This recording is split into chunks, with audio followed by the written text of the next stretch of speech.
በስመአብ ወወልድ ወመንፈስ ቅዱስ አሜን። አቤቱ ቸር እግዚአብሔር አምላካችን ሆይ በዚህ ዕለት በዚህ ሰዓት በዚህ ስፍራ በቸርነትህ ስለሰበሰብከን እንደዚህ ከፍተኛ ቀጠሮ ስላደረስከን ከሁሉ አስቀድሞ ቅዱስ ስምህን እናመሰግናለን። ቸር እግዚአብሔር አምላካችን ሆይ ሁለት ወይም ሶስት ናችሁ በስሜ ከተሰበሰባችሁበት ከዚያ በመካከላቸው እገኛለሁ ብለሃልና በመካከላችን እንድትገኝልን ስብሰባችንን እንድትባርክልን እናውቀው የሚገባንን የሚጠቅመንን እንድታስተምረን አረባት እንድሸከሙ የመረምረው ሊረዳው ሊጠቀሙበት የሚችለውን ምስልህ ገልጽልን ቅዱስ መንፈስህን እንድታሳድርብን ሀገራችን ኢትዮጵያን ኦርቶዶክሳዊ ተዋሕዶ ቤተክርስቲያናችንን ክርስቲያን ሕዝብህን በቸርነትህ እንድታስብልን ይህን ጾም ደግሞ በኃጢአት ማስተስሪያ በጸሎት ድመሻ አድርገህ እንድትቀበልልን እንድትባርክልን ለሀገር መጠበቂያ እንድታደርገው ለሙታን መጠለቂያ እንድታደርገው አንተ በቸርነትህ እንድታስበን ከረጅም ጊዜ ጀምሮ ይህች ሀገር ተጠብቃበት የኖረችው ኃይል ሁሉ እዚህ ላይ የተሰባሰበ ስለሆነ አሁንም ምንም ኃጢአተኞች ብንሆን የማይገባንም ብንሆን አንተ በቸርነትህ ፈቅደህ እንድትቀበለን እንለምንሃለን እንማልድሃለን። ክብር ምስጋና ለአብ ለወልድ ለመንፈስ ቅዱስ ይሁን ዛሬም ዘወትርም ለዘላለሙ አሜን። አባታችን ሆይ የምትኖር ስምህ ይቀደስ፣ መንግሥትህ ትምጣ፣ ፈቃድህ በሰማይ እንደሆነች እንዲሁ በምድር ትሁን። የዕለት ምግባችንን ዛሬ በደላችንን ይቅር በለን እኛ የበደሉንን ይቅር እንደምንል፣ ወደ ፈተና አታግባን ከክፉ ሁሉ አድነን እንጂ መንግሥት ያንተ ናትና ኃይል ምስጋናም ለዘላለሙ አሜን። እመቤታችን ቅድስት ድንግል ማርያም ሆይ በመልአኩ ቅዱስ ገብርኤል ሰላምታ ሰላም ነሽ፣ በሐሳብሽ ድንግል ነሽ፣ በሥጋሽም ድንግል ነሽ። የአሸናፊ የእግዚአብሔር እናት ሆይ ሰላምታ ላንቺ ይገባሻል። ከሴቶች ሁሉ ተለይተሽ አንቺ የተባረክሽ ነሽ፣ የማኅፀንሽ ፍሬ ኢየሱስ ክርስቶስ ምስጉን አምላክ ነው። ጸጋን የተሞላሽ ደስ ያለሽ እግዚአብሔር ከአንቺ ጋር ነውና ደስ ይበልሽ። ከተወደደ ልጅሽ ከጌታችን ከመድኃኒታችን ከኢየሱስ ክርስቶስ ምሕረትን ለምኝልን ኃጢአታችንን ያስተሰርይልን ለዘላለሙ አሜን። ኦ እግዚእ ኢየሱስ ክርስቶስ በከመ እበየ ሳህልከ ወምሕረትከ ስረይ ኃጢአቴ ወኃጢአተ ኩሉ ሕዝብ። ጌታዬ ኢየሱስ ክርስቶስ ሆይ እንደ ይቅርታህ እንደ ቸርነትህ ብዛት የእኔንም የሕዝብህንም ኃጢአት አስተስርይ። በማወቅ ባለማወቅ በማሰብ በውፍረት በመናገር በፈጸመው ሁሉ እግዚአብሔር ይባርክልን። መጋቢት 3 ቀን 1997 ዓመተ ምህረት እንግዲህ ጾማችን የመጀመሪያውን ክፍል እያከናወነ ነው። ወደ ሁለተኛው መጀመሪያ ልንገባ ነው። እንግዲህ ጌታ ራሱ የጾመው 40 መዓልት 40 ሌሊት ነው። ሐዋርያት ግን በስርዓት ሶስቱንም ክፍል አገናኝተው አንዱ ግን አድርገውታል። ይህም የመጀመሪያው ክፍል አንዱ ሲሆን የመጨረሻው ክፍል ደግሞ መካከለኛው ደግሞ ብሎ ከሶስት የተገናኘ ነገር ነው። የመጀመሪያው በዚህ በ40ው ቀን ውስጥ ያሉት ዕለታተ ሰንበት ሁለቱ እንደ 5ቱ ቀኖች አይደለም የጾም ስርዓታቸው። ምንም እንኳን በፋሲካ የሚበላ ጥምራት የማይበላባቸው ቢሆንም የጾም ስርዓታቸው ግን ከሰኞ ከማክሰኞ ጋር እኩል አይደለም። የረቡዕ የዓርብ ጾምና የዐቢይ ጾም ሰዓታት 18 ከዚያም ከገፋ ወደ 21 ሰዓት ነው መድረስ ያለበት። ይኸውም ከሌሊቱ 9 ከቀኑ 9:18 ይሆናል። ከዚያ በኋላ እናመሻለን የሚሉ እስከ 12 ሰዓት ጾማሉ። ለምዕመናን ግን ይህን የተወሰነ። ታዲያ በእነዚህ ዕለታት ይህን ማሟላት አይቻልም። ቅዳሜ እስከ 6 ሰዓት ነው መቆየት ይቻላል። እሁድ እስከ 3 ሰዓት ነው። እንግዲህ ከቅዳሜ 3 ከእሁድ 6 ሰዓት ይቀንሳል ማለት ነው። ይህን ለማሟላት ነው በዚህ ሳምንት የምንጾመውና በዚህ ሳምንት የተጾመው ጾም ሁሉ በዚህ በ40 ቀን ውስጥ ላሉት እሁድና ቅዳሜ 10 ቅዳሜና እሁድ ይሆናሉ። የእነዚያ ማሟያ ነው። ከዛሬው እሁድ ቅድስት ብለን እንጀምራለን። ከዚያ ጊዜ ጀምሮ ሰኞ 1 ብለን 40 ቀን ዓርብ የሆሳዕና ዋዜማ ይፈጸማል። ያ 40 ቀን ነው እና ይሄ ቅድስት ይባላል። ይሄ ያለፈው ሳምንት በቤተ ክርስቲያን አነጋገር ሙሴኒ ዘወረደ ይሉታል። የቅዱስ ያሬድ አገላለጽ ነው። ቅዱስ ያሬድ በዚህ ሳምንት በጾመ ድጓው የሙሴን ታሪክ ይነካካል። ያን መሰረት አድርጎ ወደ ጌታ ጾም ይመጣል። ሙሴ 2 ጊዜ 40 ቀን ጾሟል። በትንቢት የጌታ ምሳሌ ሆኖ በኋላውም ነቢየ ያነስ ለክሙ እግዚአብሔር እማሐዊክሙ ዘከማየ ወለቱ ስምዎ እግዚአብሔር እንደኔ ያለ ነቢይ እንደኔ ያለ መምህር ከወንድሞቻችሁ ያስነሳላችኋል፣ እሱን ስሙት ብሎ እንደኔ ያለ ብሎ ጠርቶታል። እና ስራው ሁሉ ለጌታ የትንቢት ምሳሌ ነው። እሱ ኤርትራን ባህር ከፍሎ እንዳሻገረ ጌታ ባህረ ገሃነምን ከፍሎ ምዕመናንን ወደ መንግሥተ ሰማያት አሸጋግሯል። እሱ ወገኖቹን ከባርነት ነፃ እንዳወጣ ጌታም ለኃጢአት፣ ለሰይጣን፣ ለፍዳ፣ ለቆረኝነት ከመገዛት ሕዝቡን ነፃ አውጥቷል እና በብዙ ወገን ሙሴ ጌታን በትንቢት ይመስለዋል ማለት ነው። ይሁን እንጂ የሙሴ ጾምና የጌታ ጾም ልዩ ናቸው፣ አይገናኙም። የሙሴ ጾም የታምራት ያህል ነው። እሱም እንኳን ሌሎች ጾመ ሙሴ 40 መዓልት 40 ሌሊት ይበሉት እንጂ እሱ ጾምኩ አይደለም ያለው ባነጋገሩ።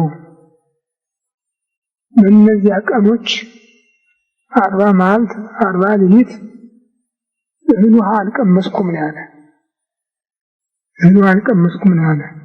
ታዲያ አንተ ምን ልትለው ነው ትሉኝ ይሆናል። ይሄ ታምራታዊ ነው። ታምራታዊ ነው። የቆየው ከጌታ ጋር ነው። ከእግዚአብሔር ጋር ነው የቆየው። ወደ ደብረ ሲና ሲወጣ 2 ጊዜ ሙሉ የእሳት ድንኳን ተተክሎ 7 የእሳት መጋረጃ ተጋርዶበት ነው ያገኘ። እግዚአብሔር የልቡና ጽናት ስለሰጠው እንጂ ከዚያ ቦታ ከመሸሽ በስተቀር መቅረብ አይቻልም ነበረ በሌላ አስተሳሰብ ቢሆን። እሱን ግን እግዚአብሔር ስለመረጠውና ስለጠራው ልቡንም ስለሞላለት 6ቱን የእሳት መጋረጃ አልፎ ከ7ኛው ሲደርስ ነው የቆመ እና 34 ቀን ቃል በቃል እየተነጋገሩ ነው የቆዩ። ከማያየው ጋራ ገጽ አያይም፣ ድምፅ ግን ይሰማል፣ ይማራል፣ ያስተምረዋል። 570 ሕግ ነው ያስተማረው በ34 ቀኖች። 6ቱን ቀን በልቡና ይስልበት ሰንቷል ነው እና 40 ቀን መጀመሪያም 40 ቀን ነው የቆየ። ኋላም ደግሞ የተቀበለው ጽላት ተሰብሮበት እንደገና ሲመለስ 40 ቀን ነው የቆየው። 40 ማለት 40 ሌሊት ሲደመር 80 ማለት ነው። ታዲያ በዚህ ጊዜ ሁሉ ረሃብ አይሰማውም ነበረ። የመላእክት ሕይወት ነበር ሕይወቱ ማለት ነው። እንግዲህ ከእግዚአብሔር ጋር የሚኖሩ ሰዎች እንዲሆናቸው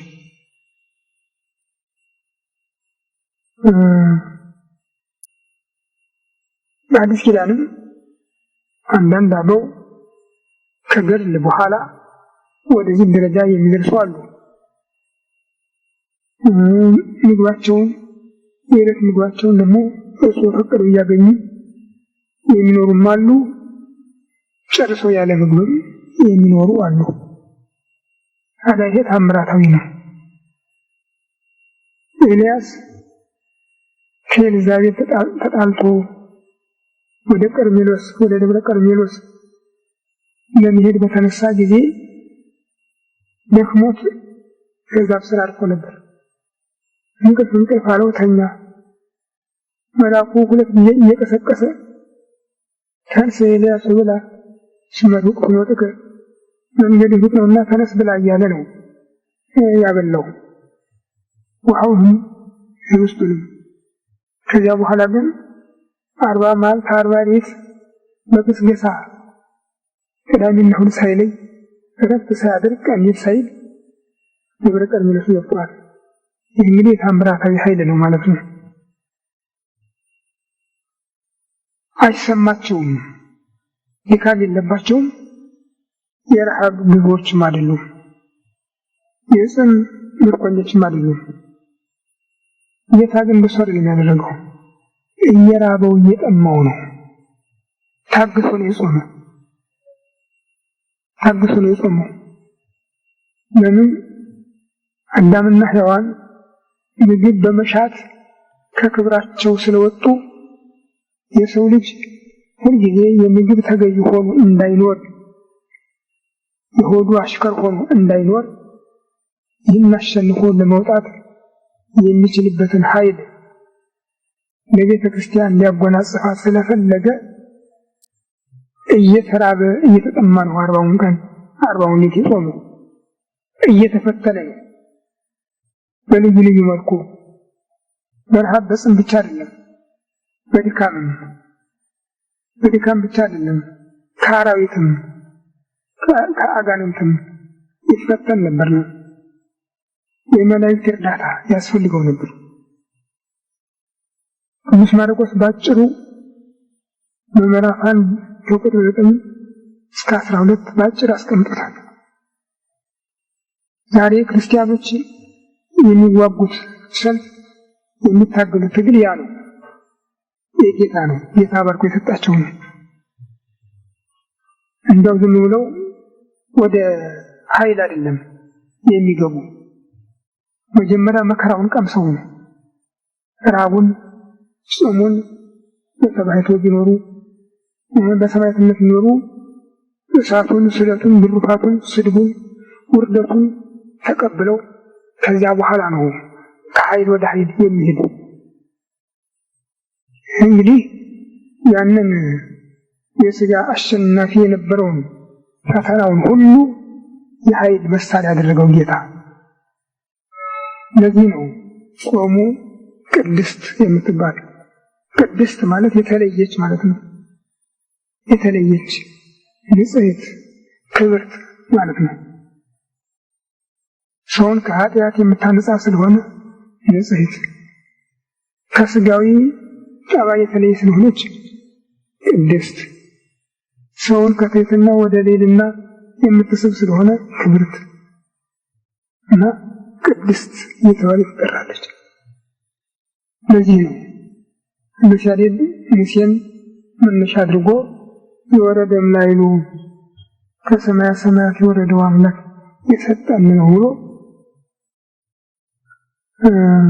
ጌታ በካህሊነቱ በጌትነቱ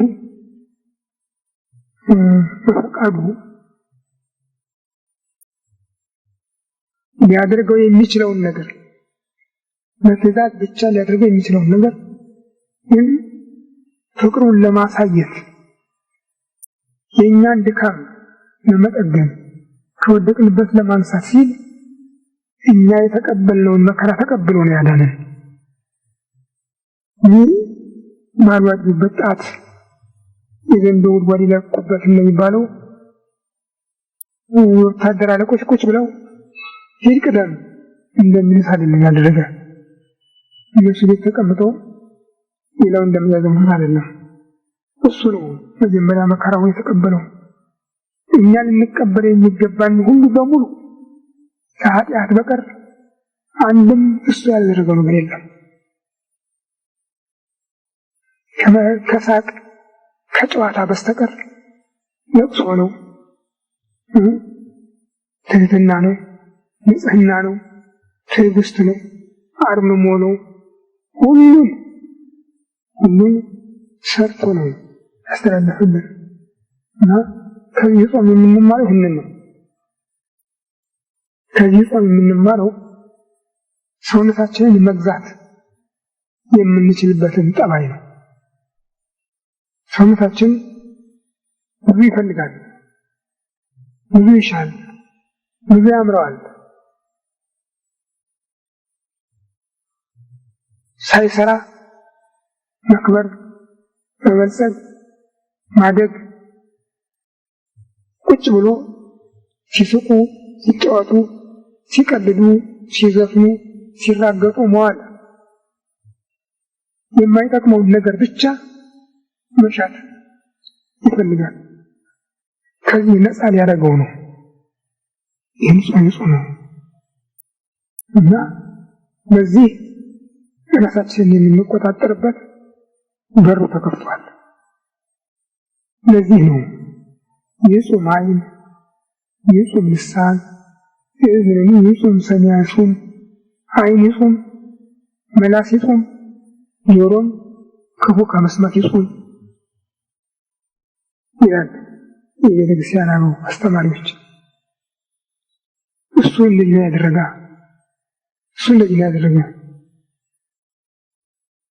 እንኳን ለሰዎች ለሰይጣን እንኳን ክፉ ቃል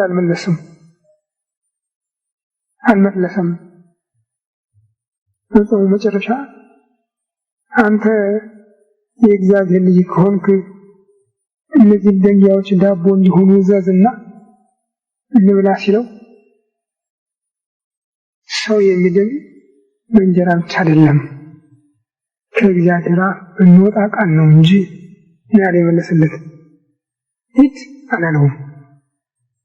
እንደገና በቤተ መቅደስም ጉልላቱ ላይ ቆሞ ሳለ እስቲ ዛሬ እንግዳው የእግዚአብሔር ልጅ ከሆንክ መርጥ በልና ውረድ፣ ምንም እኮ የሚያገኝ ነገር የለም።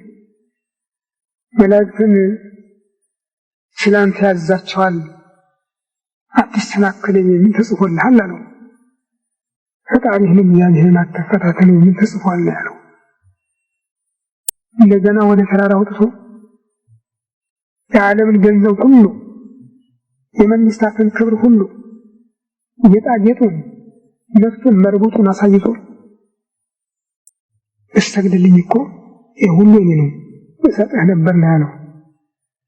አንተ ሰይጣን ከኋላ ሂድ፣ ለአምላክህ ለእግዚአብሔር ልትሰግድ ይገባሃል ነው ያለው።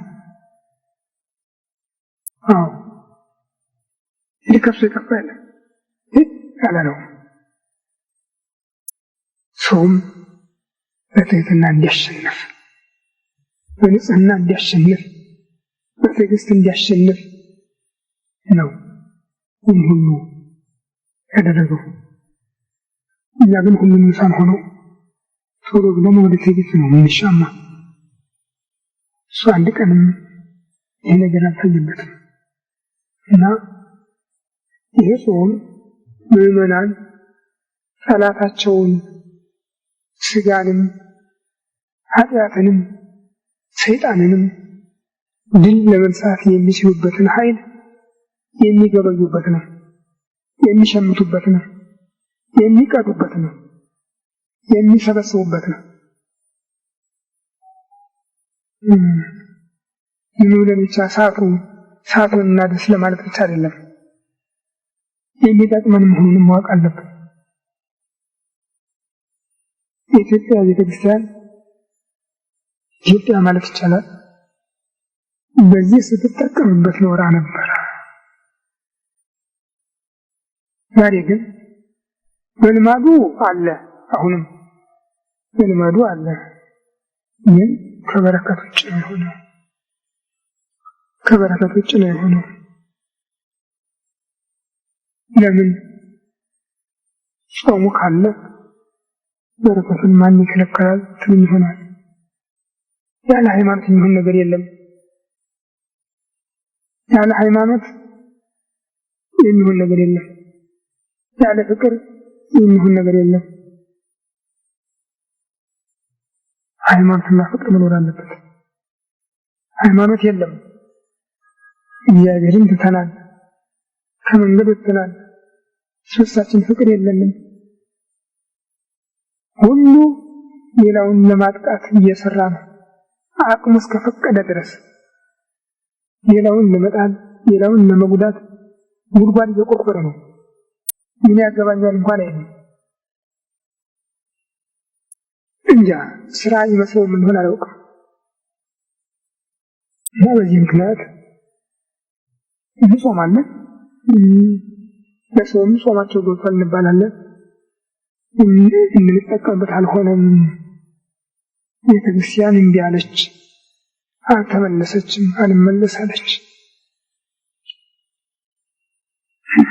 እንጃ እንግዲህ እንደው ምን ማድረግ እንደምንችል አላውቅም። በእውነት ምን ማድረግ እንደምንችል፣ የምን መመለስ እንደምንችል አላውቅም። እሱ መንገድ ያምጣ። በዚህ 50 ዓመት ውስጥ ደግሞ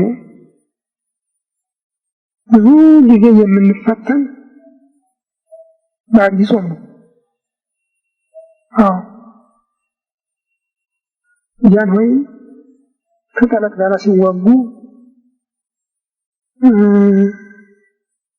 ድል ሆነ የተሰደዱ በአብይ ጾም ነው። ኋላም ይሄ ነገር ሲመጣ በአብይ ጾም ነው። ከዚያ ጊዜ ጀምሮ እስካሁን በፈተና ውስጥ ነው ያለነው። ምህረት አላገኘንበትም። እንዲያውም አንድ ጊዜ ታስታውሱ እንደሆነ የእናት ሀገር ጥሪ ተብሎ በደርግ ጊዜ ቤተ ክህነት በአራት ጊዜ አስቀምጣ እየታረደ ይበላ ነበር። በዚያ ጊዜ እንዲህ ብለው ሉካን እንዳይዘጉ የስጋ ነጋዴዎች የተቀጡበታል። ከዚያ ጊዜ ጀምሮ እስካሁን መንገድ አላገኘንም። አሁን ያውንን። ስለዚህ እስቲ እናስበው፣ ሁላችንም እናስብ። ማነሳችን አይቆጨውም ለእግዚአብሔር። ጥቂት ናቸው ብሎ ችላ አይልም። እኛ ካሰብንበት ራሳችንን አዘጋጅተን ካቀረብን ጥቂትም ቢሆን ዋጋ አለውና እስኪ አደራችሁን እንደው ሆን ብላችሁ አስባችሁበት ሀገራችሁን እያስባችሁ ጸልዩ። የሚያስፈራ ሁኔታ ላይ ነው ያለነው።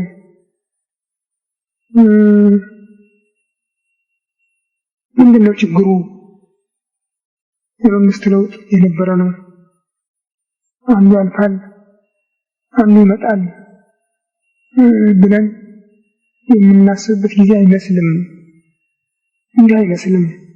የተበጠበጠ ነገር ነው። ጭራሽ እንደው መልክም የለውም ተስፋም የለውም። አገሪቱም ኑሮ አንድ ፊት ስለሆነች ጠው አንድ ጊዜ ከበረደ ይበርድ ነበረ። አሁን እንደሱ ባለበት ሁኔታ የሚቆም አይመስልም። ምክንያቱም ዛሬ ሁሉም መንግስት ሆኗል እና ሁሉም ለመንግስቱ ተከላካይ ነው። ሌላው ሀገር እየተሰባሰበ ከመበተን ወደ መሰብሰብ እየመጣ ነው። የኛ ደግሞ ከመሰብሰብ ወደ መበተን ከአንድነት ወደ መከፋፈል እየሄደ ነው።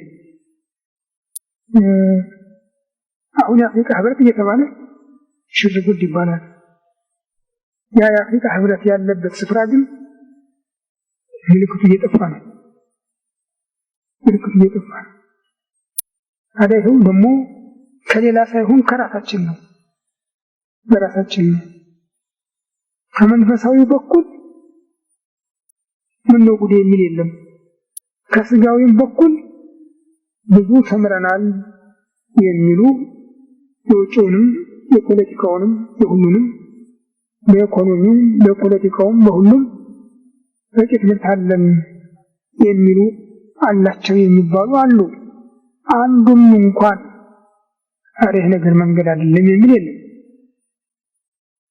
እውነት ነው ብሎ የሚቀበልም የለም። እንደዚህ ያለ ሁኔታ ነው ያለነው። እግዚአብሔር ሀገራችንን ከጥፋት እንዲያድናት ባካችሁ ጸልዩ፣ እንጸልይ። ወደ አምላካችን ፊታችንን እንመልሰውና አምላካችን በቸርነቱ እንዲያስበን ፈቃዱ ይሁንልን። በስመ አብ ወወልድ ወመንፈስ ቅዱስ አሐዱ አምላክ አሜን።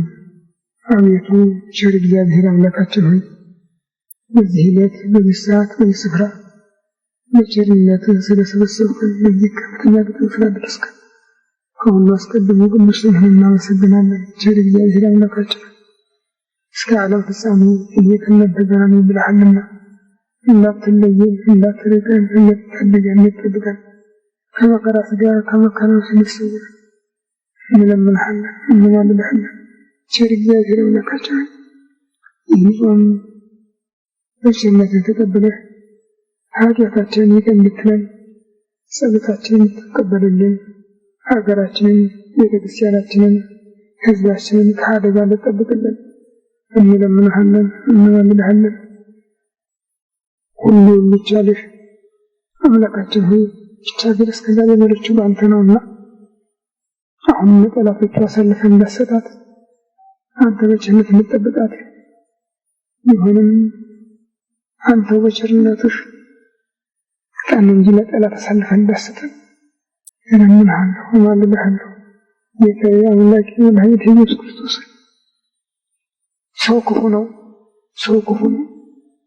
የሰው አሳልፈህ አትስጠን አምላኬ፣ አሳልፈህ አትስጠን። አንተ ዘንልን፣ አንተ ራራልን፣ አንተ ቸርነት መስራት ስላለን በእናትህ በእመቤታችን በቅድስት ድንግል ማርያም ስም ተማጽነን እንለምንሃለን፣ እንማልድሃለን። ክብር ምስጋና ለአንተ ለቸር አባትህ ለመንፈስ ቅዱስ ይሁን ዛሬም ዘወትርም ለዘላለሙ አሜን። አባታችን ሆይ በሰማይ የምትኖር ስምህ ይቀደስ፣ መንግሥትህ ትምጣ፣ ፈቃድህ በሰማይ እንደሆነች እንዲሁ በምድር ትሁን። የዕለት ምግባችንን ዛሬ ስጠን፣ በደላችንን ይቅር በለን እኛም ይቅር እንደምንል። አቤቱ ወደ ፈተና አታግባን፣ ከክፉ አድነን እንጂ መንግሥት ያንተ ናትና ኃይል ምስጋናም ለዘላለሙ አሜን። እመቤታችን ቅድስት ድንግል ማርያም በመልአኩ ቅዱስ ገብርኤል ሰላምታ ሰላም እልሻለሁ፣ በሐሳብሽ ድንግል ነሽ፣ በሥጋሽም ድንግል ነሽ። አሸናፊ የእግዚአብሔር እናት ሆይ ሰላምታ ላንቺ ይገባሻል።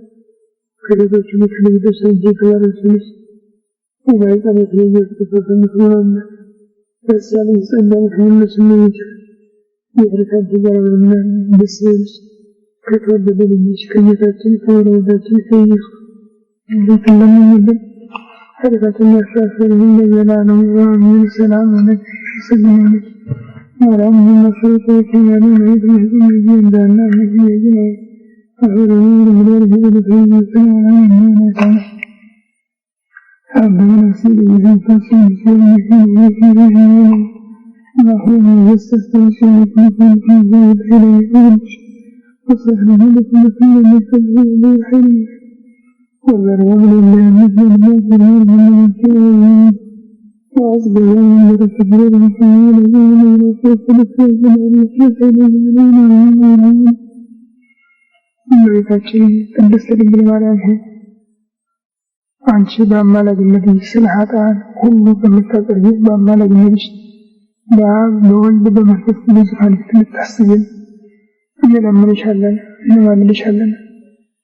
እመቤቴ ከሰማያት ሰማያት መውረዱ ከአንቺ መወለዱ ሰው ሊቀበለው ይገባው የነበረውን መከራ ሁሉ መቀበሉ ለሰው ብሎ ነውና ይህንን አሳስበሽ ከመዓት ወደ ምሕረት እንዲመለስልን ይችን ሀገር ከመዓት ወደ ምሕረት እንዲመለስላት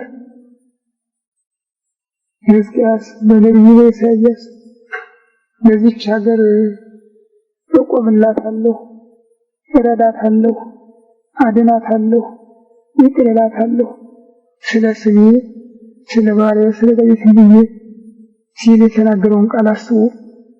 አሁንም ስሙ ሲጠራባት የኖረች ናትና ስሙ ሲጠራባት ስለኖረች ያንቺም ስም ሲጠራባት የኖረች ናትና ያንቺ ስም ሲጠራባት የኖረች በመሆኑ የዛሬውን ትተሽው እመቤቴ የዛሬውን ትተሽው የትናንትናውን አስበሽ እንድታማልጅን እንለምንሻለን እንማልድሻለን። ጌታዬ አምላኬ መድኃኒቴ ኢየሱስ ክርስቶስ የእናት ልመና ጌታ አስመልስም አንገት አስቀድስም በእናትህ አማላጅነት ኃጢአታችንን ይቅር እንድትለን ጸሎታችንን እንድትቀበለን እንለምንሃለን እንማልድሃለን። እያረምን በእንተ ጽዮን ስለ ጽዮን ዝም አልልም ብለሃል እና እንዲያው ጠላቶቻችንን ከበው እናትህን እመቤታችንን ሲሰድቡ ዝም ብለህ አትመልከት፣ ይቅር በለን። እኛ እንዲሁ ወድቀናል፣ መመለስም መንቀሳቀስም አንችልምና አንተ በችልህ እንታስበን እንለምንሃለን እንማልድሃለን። ክብር ምስጋና ለአንተ ለቸር አባትህ ለመንፈስ ቅዱስም ይሁን ዛሬም ዘወትርም ለዘላለሙ አሜን። አባታችን ሆይ በሰማይ የምትኖር ስምህ ይቀደስ፣ መንግሥትህ ትምጣ፣ ፈቃድህ በሰማይ እንደሆነች እንዲሁ በምድር የዕለት ምግባችንን ዛሬ ስጠን፣ በደላችንን ይቅር በለን እኛም የበደሉንን እንደምን። አቤቱ ወደ ፈተና አታግባን ከክፉ አድነን፣ መንግሥት ያንተ ናት፣ ኃይል ምስጋናም ለዘላለሙ አሜን። እመቤታችን ቅድስት ድንግል ማርያም መልአኩ ቅዱስ ገብርኤል ሰላምታ ሰላም እልሻለሁ፣ በሐሳብሽ ድንግል ነሽ፣ በሥጋሽም ድንግል ነሽ። አሸናፊ የእግዚአብሔር ሰላምታ ላንቺ ይገባሻል። ከሴቶች አንቺ የተባረክሽ የማኅፀንሽ የኢየሱስ ክርስቶስ ምስጉን አምላክ ነው። ጸጋን የተሞላሽ ደስ ይበልሽ፣ እግዚአብሔር ከአንቺ ጋር ነውና ከተወደደ ልጅሽ ከጌታችን ከመድኃኒታችን ከኢየሱስ ምሕረትን ለምኝልን ኃጢአታችንን ያስተሰርይልን ለዘላለሙ አሜን። ኦ እግዚእ ኢየሱስ ክርስቶስ ከመ በሳህልኮ ምሕረትከ ተሰረይ ኃጢአቴ ወኃጢአተ ኩሉ ሕዝብ። ጌታ ኢየሱስ ክርስቶስ እንደ ይቅርታ እንደ ቸርነትህ ብዛት የእኔንም የሕዝብህንም ኃጢአት አስተስርይ። በማወቅ ባለማወቅ በማሰብ በመስራት በመናገር የተፈጸመውን ሁሉ ይቅር ይፍታ። የአብ በረከት የወልድ ፍቅር የመንፈስ ቅዱስ ኅብረት ከሁላችን ጋር ይሁን። አብሮ ያሰማን።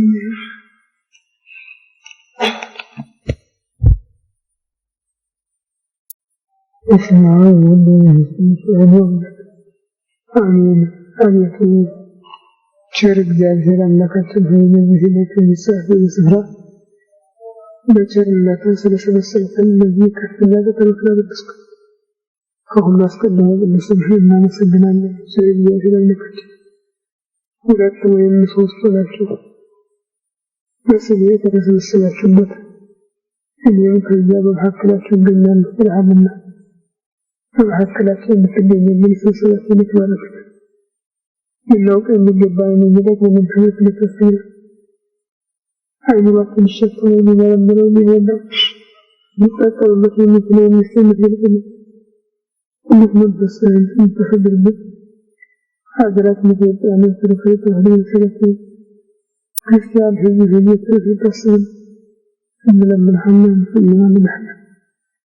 ክብር ምስጋና ለአብ ለወልድ ለመንፈስ ቅዱስ ይሁን ዛሬም ዘወትርም ለዘላለሙ አሜን። አባታችን ሆይ ስምህ ይቀደስ አድረስ ይህ ምልክ የቤት ወደላችን የሚደረና ለደን አቤቱ ወደ ፈተና አታግባን በጉመር መንግስት ተራትና ኃይል ምስጋና እመቤታችን ቅድስት ድንግል ማርያም ሰላም በሀሳብሽ ድንግል ነሽ፣ በሥጋሽ ድንግል ነሽ። የአሸናፊ የእግዚአብሔር እናት ሰላምታ ይገባሽ። ከሴቶች ሁሉ ተለይተሽ አንቺ የተባረክሽ ነሽ።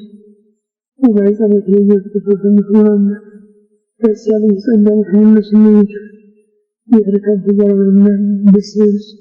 ከተወደደ ልጅሽ ከጌታችን ከመድኃኒታችን ከኢየሱስ ምሕረትን ለምኝልን ኃይላችን ያስብልን ለዘላለሙ አሜን።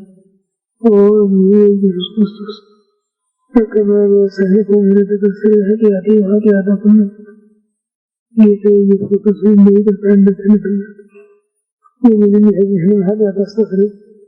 በማወቅ ባለማወቅ በማሰብ በመሻትና በተፈጸመ ሁሉ ይህን ባርክልኝ። መጋቢት 10 ቀን 1997 ዓመተ ምህረት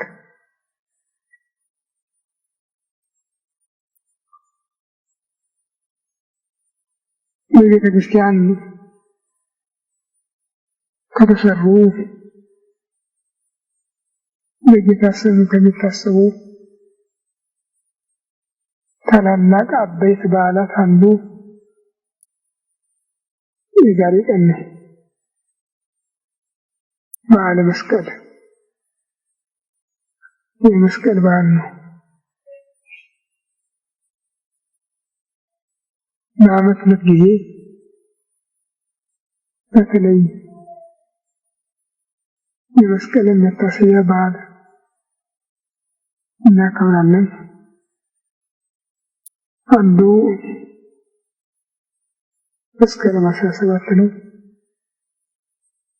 ሁለተኛው ደግሞ መጋቢት 10 ቀን ነው።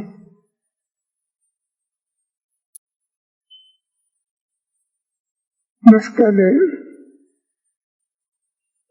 ብለን ስንናገር ሁለት መልክ አለው። የቅርጹን አይደለም ምስጢሩ ሁለት መልክ አለው። አንዱ ጌታ መከራ መስቀልን የተቀበለበትን የተሰቀለበትን መስቀል ግንዱን እንጨቱን የሚያመለክት ነው። ሁለተኛው አጠቃላይ የተቀበለውን መከራ የሚያሳይ ነው እና መስቀል ብለን በምንናገርበት ጊዜ ስለማንኛው እንደምንናገር ጥንቅቅ ማወቅ ያስፈልገናል። ይህ በየእጃችን በአንገታችን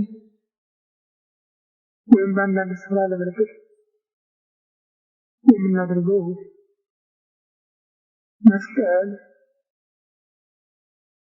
ያን በዕለተ ዓርብ እጁን ዘርግቶ የዋለበትን መስቀል የሚያመለክት ነው። ወደ ላይ ወደ ታች ግራ ቀኝ የተዘረጋ መስመር የተሰጠው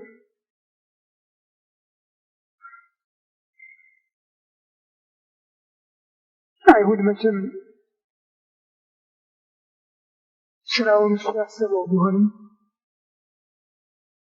እነሱ ግን በጥላቻ በኩል ያከናወኑት ይህ ከዚህ ይቅር እንኳን ያሉት ነገር የለም። ሀሳቡ የመንፈስ ቅዱስ ነው። የሚቀር ነገር የለም። ተራ በተራ መፈጸም አለበት። ያም ሆኖ የእነሱ ሀሳብ ግን የጎዳ ነው፣ ያሸነፍ ነው፣ ያዳከም ነው እየመሰላቸው ነበር የሚሰሩት እና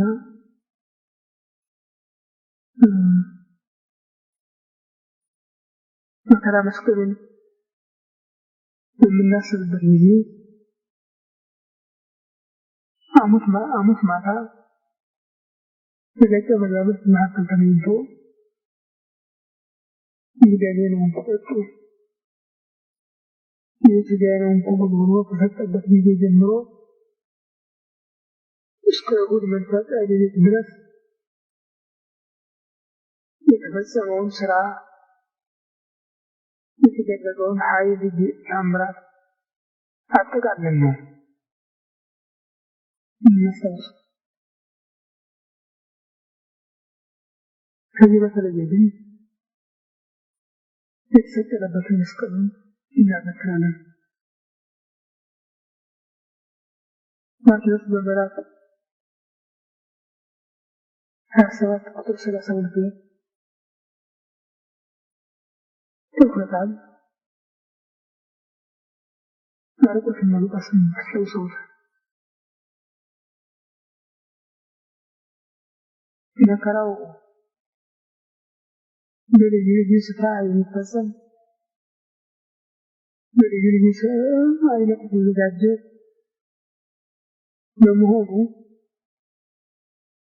በጌቴሴማኒ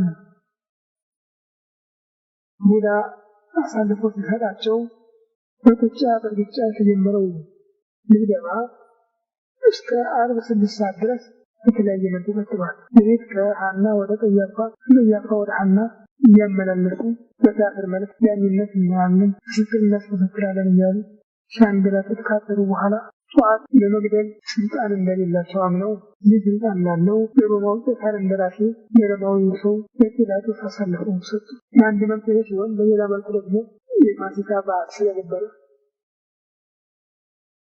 እሱን ገድለው እነሱ ሊቀደሱ እሱን ርቁት ነው እያሉ እነሱ ቅዱሳን ሊሆኑ በዓላቸውን ለማክበር እየተጣደፉ ነበር። ይሁዳም ያየው በዚህ ጊዜ ነበር። ተደብድቦ አካሉ ደም ለብሶ ተዳክሞ ሲያዩ አበት ኩዛ በንጹሐን ይህ ደም አሳልፌ የሰጠሁኝ ለጥያለሁ ወደ የተቀበለውን ወርቅ በትኖ ሄደ። እነሱን አይልና ካንተ ብላለች የምንፈልገው ሰጥህና የምንፈልገው ስራን ሰጥተናል። ምንም ያከጣልከው ስለላይ እናውለዋለን ብለው ኤርምያስ በተናገረው ትንቢት ሊፈጸም የሸክላ ሰሪ እርሻ ገዙበት ነው። የበናሳ ይመስላል በእኛ ጋር ሸክላ ሰሪዎች የእነሱ ርስ የተሸጠበት ተብሎ ሀገራትን ያስኬዳቸው ነው። ትክክል ነበር። ወደ ጲላጦስ ሲያቀርቡት ጲላጦስ ብዙ መርምሮ በመመርኩት በላይ አላገኘሁበትም ላደርገው ሲላቸው ሲጠላው ነው ያሉ። የነገሩ እነሱ ብቻ አልነበሩም የሚጮሁ በሽወዲያ የሚመስላትም ጭምር ነበር። እሱ ካልተሰቀለ የማይገኙ ስለሆነ ሲጠላው እያለ የጮሁ ነበር። የታልመጣ ና አይደለም እያለ የጮሁ ነበር።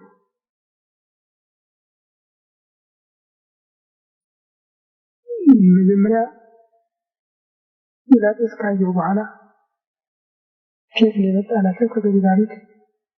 ከገሊላ ከሆነማ የሚለው የሄሮድስ ግዛት ነው፣ የሱ ስልጣን ሌሎችን ያስገብን ወደ እሱ ስልታላቸው ወደ ሄሮድስ ወሰዱት። ህብስ ብዙ ጊዜ ሊያየው የማይ ነበረው የልድል አላገኘም። ታምራትን በፊት የሚያገኝ ይፈልግ ነበር፣ አልተደረገም። ስላየው ብቻ ደስ አለው። የጥያቄ ግን መልስ ማሰጠሩ ከዚህ በኋላ ወደ ጥያቄ ተመለሰ። ነጭ ልብስ አልብሶ ንጉሥ ከሆንክ ልብስህ ብለሃል ብሎ